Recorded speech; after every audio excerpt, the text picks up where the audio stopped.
अब हम इनका इंटरव्यू शुरू करते हैं। तो इनका नाम मयंक सिंह है और ये पंजाब पठानकोट से बिलोंग करते हैं। और इनका इंटरेस्ट शुरू से कुकिंग में था, तो इनका उसी हिसाब से इन्होंने अपना कोर्स चूज़ करा कनाडा में। लेकिन उससे पहले जो इनकी पूरी स्ट्रगल रही है वो एक काफ़ी डिफरेंट सिनेरियो रहा इनके लिए, from the schooling to coming to a different country where he do not know anybody. So आप ये बताएंगे पहले कि आपने कहाँ से स्कूलिंग करी और आप कैसे स्कूलिंग में मतलब आपका इंटरेस्ट आया होटल मैनेजमेंट के अंदर? बेसिकली पहले तो मैं बताना चाहता हूँ, मैंने स्कूलिंग किया मोंटेसरी कैम्ब्रिज स्कूल पठानकोट से।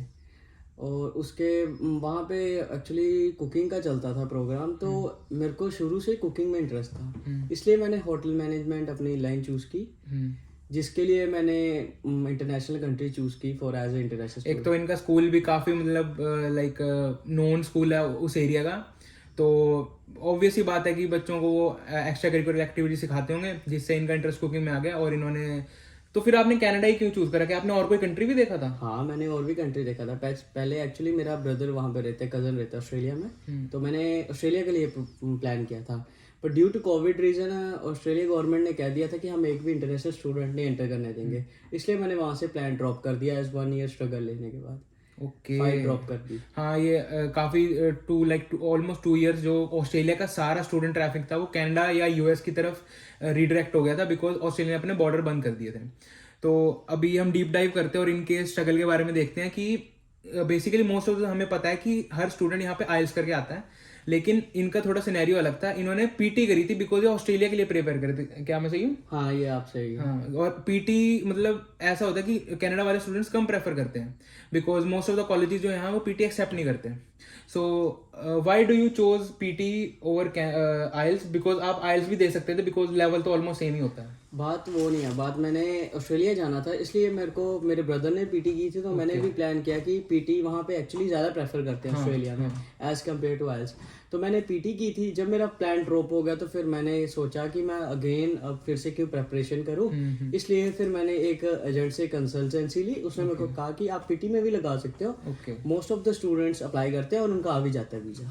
सही है। तो आज हमें एक नई बात पता चली है कि पीटी से भी वीज़ा आते हैं। जो लोग कहते हैं कि आइल्स ही करना है, ऐसा कोई ज़रूरी नहीं है। और अब हम थोड़ा सा आगे चलते हैं और इनको पूछते हैं कि ये कौन से इन्होंने कॉलेज लिया था और इनको कितना टाइम लगा। आप अपने टाइम स्टैम्प बताइए कि आपने कब वीज़ा फाइल किया और कब आपका वीज़ा आया, और अब कब आप रूट भी इंडायरेक्ट रूट से आए थे। तो आप वो सब बताइए कि कब वीज़ा फाइल करा और कब आप कनाडा आए। एक्चुअली बात है कि मैं 7 फ़ैब से चंडीगढ़ से पठानकोट गया था और 8 फ़ैब को मेरी फैमिली आ गई थी एज एजेंट को मिलने। फिर हम एजेंट के पास गए थे। 8 फ़ैब को मैंने अपने ऑफर लेटर अप्लाई किए थे।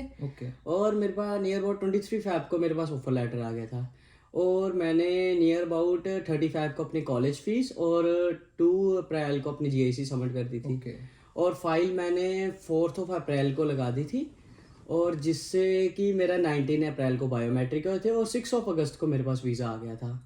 और 10 सितंबर को 9 सितंबर को मैं दिल्ली से चला था और 10 सितंबर को मैं कनाडा में लैंड हुआ था, पर indirect route by Ethiopia and Dublin. Okay, तो अब हम ये भी इनसे पूछ लेते हैं कि ये इंडायरेक्ट रूट से आया तो इनका कितना खर्चा हुआ, because we all know that it's very expensive to like came from an indirect route, because it almost causes you 4 to 5 days of havoc to like come from a country where the like time variation is very large as compared to Canada and all that. So आपको कितना jet lag हुआ और आपको क्या क्या problems आई वहाँ पे indirect root पे? वो मेरे को तो मैंने सबसे पहले तो बात यह है कि मेरे को वो टिकट ही बहुत एक्सपेंसिव पड़ी, नियर अबाउट 2,80,000। ओह माय, अगर आप नॉर्मल रूट से आते हो तो आपको 25 से 30 हज़ार में भी टिकट्स मिलती हैं। मेरे ऐसे बहुत सारे फ्रेंड्स हैं जो 20-20, 25-25 हज़ार की टिकट्स में भी आए हैं। और यहाँ आप देख लीजिए 2 लाख जो एक तरह से सेमेस्टर ही हाफ फीस हो जाती है, वो ये सिर्फ कनाडा आने के लिए लगा के आए हैं।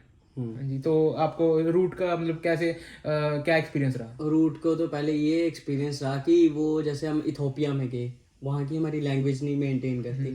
उन लोगों को इंग्लिश भी कम आती है वहाँ के। वो अपनी रीजनल लैंग्वेज बोलते हैं।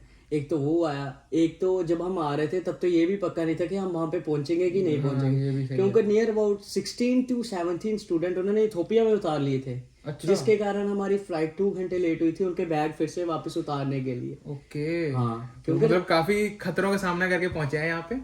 और आप फिर यहाँ पे जैसे आप कनाडा आ गए तो आपको कोई क्वारंटीन करना पड़ा था? नहीं, मेरे को कोई क्वारंटीन नहीं करना तो आप पड़ा। मतलब वो जिन्होंने है उन्होंने फुली मेरे वैक्सीनेटेड हो? हाँ, उन्होंने मेरे फुली वैक्सीनेटेड दोनों डोजेस की रिपोर्ट देखी थी, ओके और जिसपे उन्होंने मेरे पासपोर्ट पे ग्रीन स्टिकर लगा दिया था, जिससे मैं कहीं भी घूम सकता था। ओके। तो आप कहाँ अब लैंड हुए? टोरंटो लैंड हुए थे? टोरंटो लैंड हुआ, वहाँ पे मेरा एक फ्रेंड था जिसके घर मैं एक हफ्ता रहा था। ओके। स्कूल और फ्रेंड था। ओके, तो आपका कॉलेज कौन सा था वो सब बताओ। कॉलेज मेरा था सेंट क्लेयर यूनिवर्सिटी विंसर। फिर वहाँ पे एक्चुअली मेरा एक पहले का कज़न था, उसने मेरे को बताया था कि वहाँ पे एक्चुअली ना तो पार्ट टाइम जॉब है, हाँ। और वो थोड़ा ना एक टाइप का यूनिवर्सिटी तो नो डाउट बहुत टॉप की है, पर वो इलाका पूरा रीजनल है, हाँ, एरिया। तो ये मैं बता देता हूँ आपको कि विंडसर जो है मेन सिटी नहीं है, बुरा नहीं है, वो बहुत ही यूएस के बॉर्डर के पास लगता है, और वो मेन सिटी नहीं है कनाडा का, जैसे टोरंटो हो गया, मॉन्ट्रियल हो गया, वैंकूवर, एडमिंटन, वो मेन सिटी में नहीं आता। तो वहाँ पे इंडस्ट्रीज भी उतनी नहीं है, like hospitality, because hospitality matter करती है लोकेशन पे,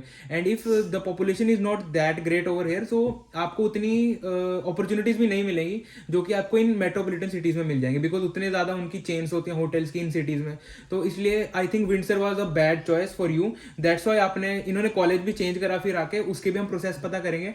लेकिन इनसे ये पूछते हैं कि सबसे पहले जो कॉलेज प्रोसेस इनका, मतलब इन्होंने क्या सोच के कॉलेज चेंज किया सबसे पहले? मैंने तो ये सोच के कॉलेज किए हैं। एक्चुअली मेरा एक फ्रेंड था जलंधर से, जिसका नाम मनप्रीत है, वो यहाँ पे पहले रहता था। मेरा वीज़ा आने से पहले मैंने उससे बात की थी कि ऐसे ऐसे ये सिचुएशन होगी तो मैं आ जाऊँगा। तो फिर उसने कहा था नो डाउट। उसके पास एक कंसल्टेंसी का ऑफिस था, जो लॉयर था।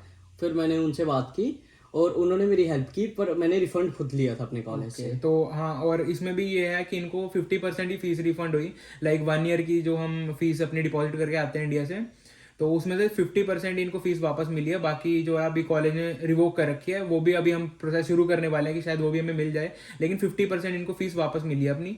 तो ऑलमोस्ट लाइक 8,000 का आपको नुकसान हुआ है उसके अंदर। हाँ, 8-9,000 का मेरा नुकसान हो गया। ओके, तो फिर अब आप बताइए कि आपने फिर कौन सा सिटी चूज करा, उसके विंडसर को जो ड्रॉप किया, फिर उसके बाद कौन सा कॉलेज और कौन सा सिटी में आपने प्रेफर किया? एक्चुअली मेरा एक फ्रेंड था यहाँ पे, तो उसने मेरे को सजेस्ट किया था कि उसका कॉलेज भी यहाँ पे ही है, और सिटी मॉन्ट्रियल तो एज आपको पता है कि स्टूडेंट्स के लिए बेस्ट है, जो मतलब कि एज एक्सपेंसिव, ब्रैम्पटन बहुत एक्सपेंसिव है for and students. I want to add here something that like Montreal is the best student city in whole North America because it is very affordable and also like Montreal is very culturally rich. तो यहाँ पे किसी को भी racism face करना नहीं पड़ता because यहाँ पे नेटिव लोग ही बहुत कम है, तो और जो भी हैं वो मॉन्ट्रियल के आउटस्कर्ट्स पे हैं। तो जितने भी आप डाउनटाउन में लाइक आपके साथ एक्सपीरियंसेस होंगे वो सब या तो स्टूडेंट्स ही होंगे या फिर वो इमिग्रेंट्स होंगे, because like it's an immigrant city and which is the second largest city of the Canada also. So yeah अब आप बताइए कि कौन से कॉलेज में आप यहाँ आए और आपने एडमिशन का प्रोसेस कैसे किया? वो आपने एजेंट ने करा, वो तो बता दिया। हाँ, तो फिर अब आपको यहाँ मतलब क्या कल्चरली डिफरेंट क्या लगा ब्रैम्पटन से? ब्रैम्पटन से मेरे को ये कल्चर डिफरेंट लगा। पहले तो यहाँ का एटमोसफियर, हाँ, यहाँ ये ठंडा है थोड़ा, ऑलमोस्ट 10 डिग्री का फर्क आ जाता है जो पीक विंटर्स होती हैं। तो या that's a very like drastic change for someone who is been to Toronto and then coming to Montreal because it's like a 6 hour drive from there. और मेन डिफरेंस ये है कि वहाँ पे लोग, आपको ऐसा लगेगा कि आप इंडिया में हो, ब्रैम्पटन में। हाँ, मिनी पंजाब बोलते हैं उसको। हाँ, तो आपको ऐसा लगेगा, पर यहाँ पे आके आपको ऐसा थोड़ा लगेगा कि नहीं, हम आप अब कोई फॉरेन कंट्री में आ गए हैं, तो थोड़े मतलब कि डिफरेंट कल्चर मिलेगा और सीखने को भी मिलता है। डिफरेंट पीपल से हम बात करते हैं, जैसे मोस्ट ऑफ द थोड़े साउथ अमेरिका के लोग हैं, थोड़े मीन्स की अलग अलग मैक्सिकन में आ जाते हैं। यहाँ पे हर रेस कल्चर्स के आपको लाइक पॉपुलेशन मिलेगी। और सो लेकिन इनको यहाँ पे एक सबसे बड़ा ड्रास्टिक चेंज क्या लगा, वो जो कि हम सबको लगता है वो फ्रेंच लैंग्वेज का। हाँ, थोड़ा फ्रेंच लैंग्वेज का है, क्योंकि यहाँ पे जो साइन बोर्ड्स हैं वो भी एक्चुअली फ्रेंच में लिखे हुए हैं। थोड़ा दिक्कत आती है, पर नहीं, जब आप यहाँ पे रहने लग पड़ो, आपको हौली ऑब्वियसली बात है कि हम कहीं भी रहे, जहाँ पे हम थोड़ा थोड़ा देर रहने लग पड़ते हैं, वहाँ पे हम उनकी लैंग्वेज सीखने लग पड़ते हैं। ये तो ऑब्वियसली बाय नेचर ही है। बिकॉज मैं भी जब यहाँ पहली बार आया था तो मुझे ये नहीं पता था कि स्टॉप क्या, मतलब यहाँ पे स्टॉप नहीं लिखा होता है, यहाँ पे ARRET लिखते हैं, एरेट, which is pronounce like some different thing because pronunciation बिल्कुल ही अलग है। अगर आपको फ्रेंच सीखना है तो आपको इंग्लिश बोलनी पड़ेगी एज कम्पेयर टू इंग्लिश ही है, बट जैसे हम इमरजेंसी को इमरजेंसी कहते हैं, ये अर्जेंस कहते हैं। सिंपल ही है, पर थोड़ा सा सिमिलर है। and like some words like station, the spelling are same but they call it station and in English we call it station, so ये आपकी थोड़ी सी इंग्लिश को भी डिसबैलेंस कर सकते हैं। तो वो अब हम चीज़ से बाहर आते हैं और आपको ये बताते हैं कि जो इन्होंने कॉलेज लिया है वो कौन सा है और इनका प्रोग्राम कौन सा है। अभी तो मैंने कॉलेज लिया है CDI और मेरा प्रोग्राम है अर्ली चाइल्डहुड। ओके, तो ये भी लाइक कैसा कॉलेज है, मतलब कितने दिन आपकी क्लासेस होती हैं और आप पार्ट टाइम कब कब कर सकते हो? अभी ये जो मेरा कॉलेज है अभी ये 3 days लग रहा है, फ्राइडे सैटरडे और संडे, ओके और 3 दिन लग रहा है, और 8 to 2 क्लासेस है, ओके और बाकी 4 days में हम अपना कॉलेज का काम कर लेते हैं और 2 दिन अपना जॉब कर लेते हैं 20 hours। या और आपको सबसे बड़ा जो मेन रीजन है यहाँ पे जो प्रॉब्लम आती है वो आती है पार्ट टाइम जॉब्स की। हाँ। लोग कहते हैं कि यहाँ पार्ट टाइम जॉब नहीं मिलती, ऐसा हुआ आपके साथ कभी? ऐसे कुछ भी नहीं हुआ एक्चुअली। बात तो ये है कि जैसे मेरे कोई फ्रेंड थे, वो आए थे, वो तो कहते हैं कि हम दूसरे दिन ही नियर अबाउट $19 इन पे लगे थे। गुड फूड नाम की यहाँ पे कंपनी है। Yeah most of the Montreal's students are working there only. Okay, yeah it's like a US based company and लोग सिर्फ यही बोलते हैं कि मॉन्ट्रियल में काम नहीं। हाँ, there are no front end jobs here, so people like who wants to go into sales and into administrative work, they can't get into it very easily, but student like can work on the back end, like some of the managerial jobs like supervisors and production workers and all. There are abundant of jobs. It's like second largest city of the Canada. तो ऐसा तो नहीं हो सकता ना कि यहाँ पे जॉब्स नहीं होंगी।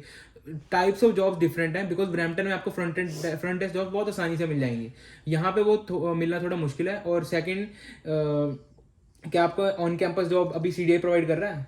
अभी तो एक्चुअली ऑन कैंपस तो शायद प्रोवाइड कर रहा है, मैंने इसके बारे बिकॉज में अभी apply नहीं कोविड करवाया। सिनेरियो है तो कोई किसी को क्लियर नहीं है। अभी तो पहले भी क्लासेस ऑनलाइन थी, अभी ऑफलाइन होने पड़ी है नेक्स्ट वीक से, तो अभी बिकॉज हमें यहाँ पता मॉन्ट्रियल में कर्फ्यू लगा हुआ है, तो अभी बहुत ही डिलेमा में है कि जॉब्स का क्या सिनेरियो रहेगा, क्योंकि कोविड बहुत ज़्यादा बढ़ चुका है।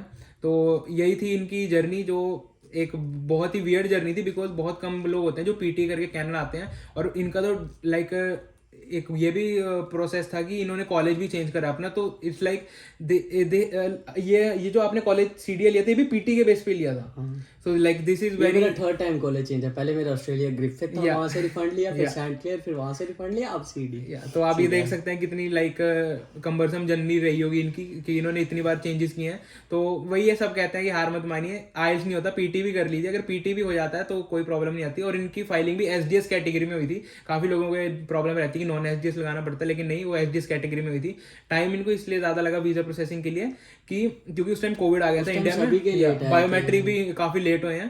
तो वो तो चलो वो सब तो साइड है, लेकिन हाँ ये अब पक्का है कि आप PT से भी कनाडा आ सकते हो, और उसके बाद इवन कॉलेज भी अगर आपको चेंज करना है तो वो कर सकते हो। इवन मैं वो रिकमेंड नहीं करूंगा, क्योंकि काफी लोगों को फिर वीजा वगैरह की प्रॉब्लम्स आती हैं, एक्सटेंड करवाना पड़ता है उनको स्टडी परमिट। लेकिन अगर आपको जब कनाडा के अंदर हो फिर तो आप करवा सकते हैं, फिर तो बहुत और आपको IELTS करने की जरूरत भी नहीं है कि आप कनाडा के अंदर कोई भी कॉलेज में एडमिशन लेंगे। Yeah. So that's the process which Mayank has been through to all, and like अब तो आप मेरे को यहाँ 6 months हो चुके हैं almost. So yeah, that's pretty much everything about him. So मिलते हैं आपको कभी किसी और इंटरव्यू में, तो टेक केयर, बाय।